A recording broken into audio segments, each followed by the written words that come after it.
So we go to modeling, home. I will show you how to create. I will show you several ways how to create the points. So the first one is simply to go to target. You choose create target,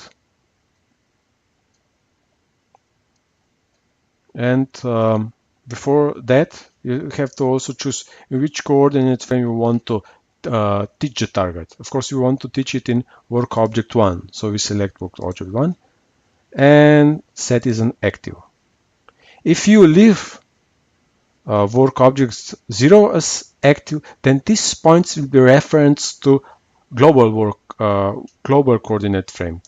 So you might teach several points that way, but after you move the work object, the points will not move with the work object. So that's why it is important to set work object 1 as an active work object.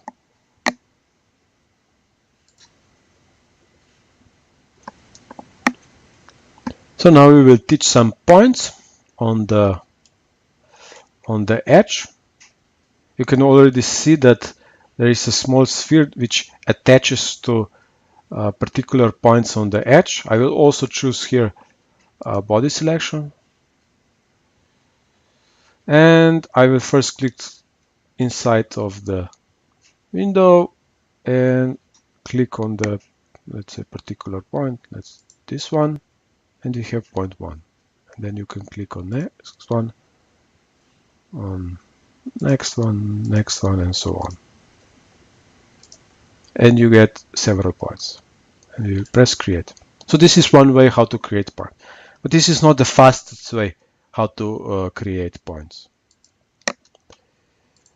So I will just delete these points. Yes. And I will show you another way. Create targets on edge. Again, I choose the edge. I click on it. You can see that I get additional points.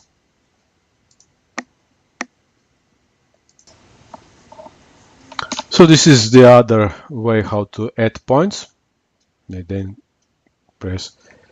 Before we create, you can see that here that we can also choose work object 1 or work object 0. So we choose work object 1. And we can also change the offset of points. You can see that they are moved from the path, and you can also move them upwards. So this is how, for instance, you could easily create points that are not directly on the path. So we press create, and we have additional points. Press close.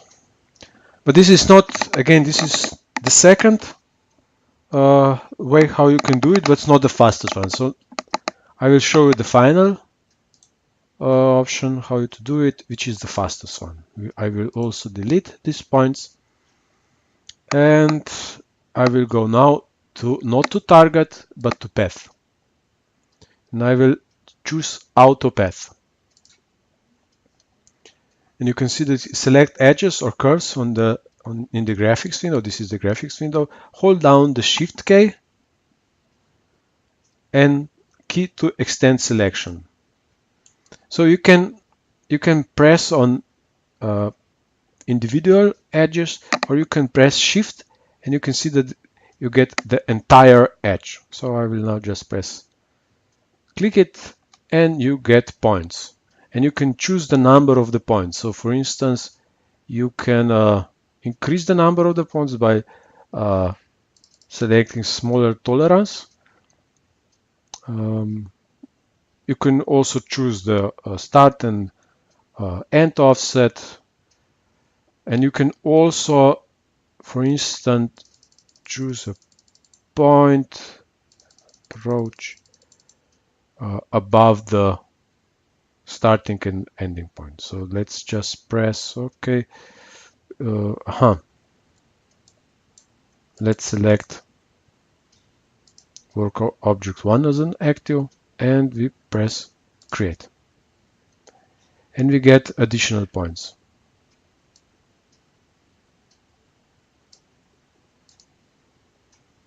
So this is the first point, then this is the second point.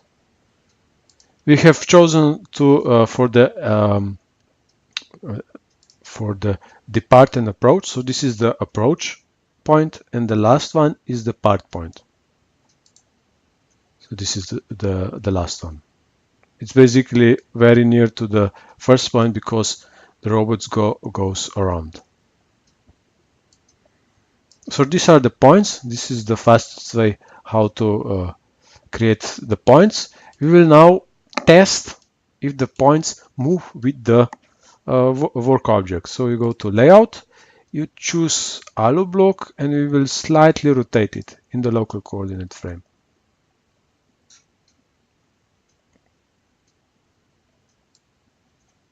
You can see that the points move.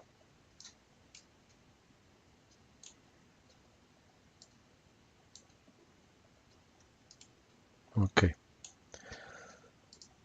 You can also see that all of these points are now also included in path with the move L command. Now we have to also change the orientation of these points. So we choose one of the points, and this orientation is not the best orientation. So we will improve the orientation of the point. So I will slightly rotate it, something like that. And this is better orientation. So this is one way to change orientation. I will also show you how to change it by directly inputting the values. So you can press. So for instance, I will choose not this one, but the first one. Right click it, modify target, and set up and choose rotate. And now I will rotate it by 5 degrees around the x-axis, and for several degrees in -5 degrees in the other direction, like that. Okay. So this orientation is good. So now I will choose jump to target and choose the appropriate configuration and apply. And you can see that there is no more exclamation point.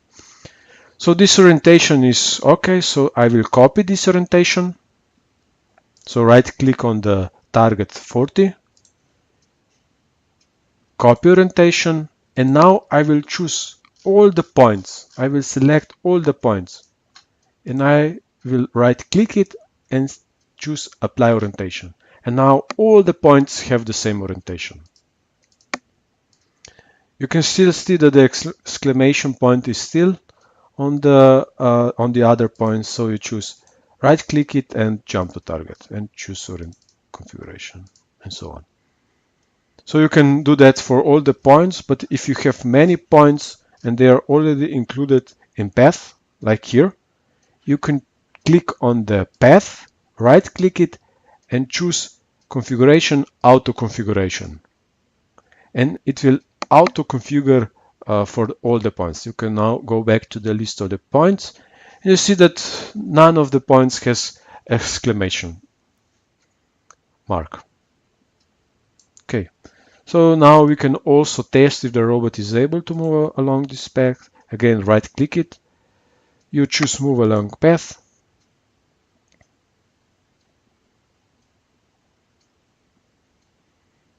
And the robot will start to move. Okay.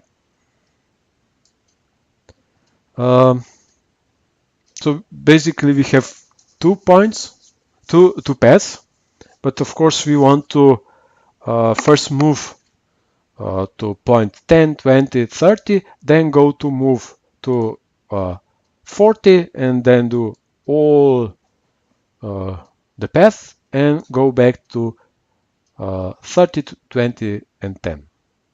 So what we will do, we will simply choose all the commands, grab it and put it here.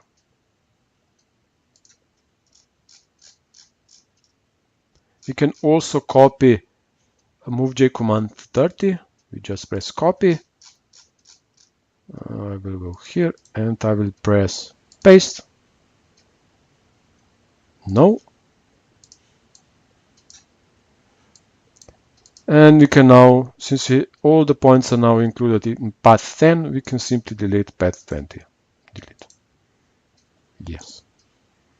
Now we can check if the robot is able to move along the path.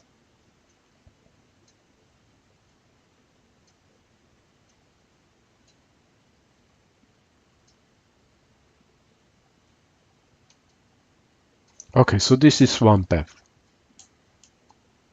So you can see that I didn't just include the points which are on the work object, but I have also moved the robot into some starting position. So this is point 10, then move it downwards near the work object. And then I included all the points, and then the robot also moved back.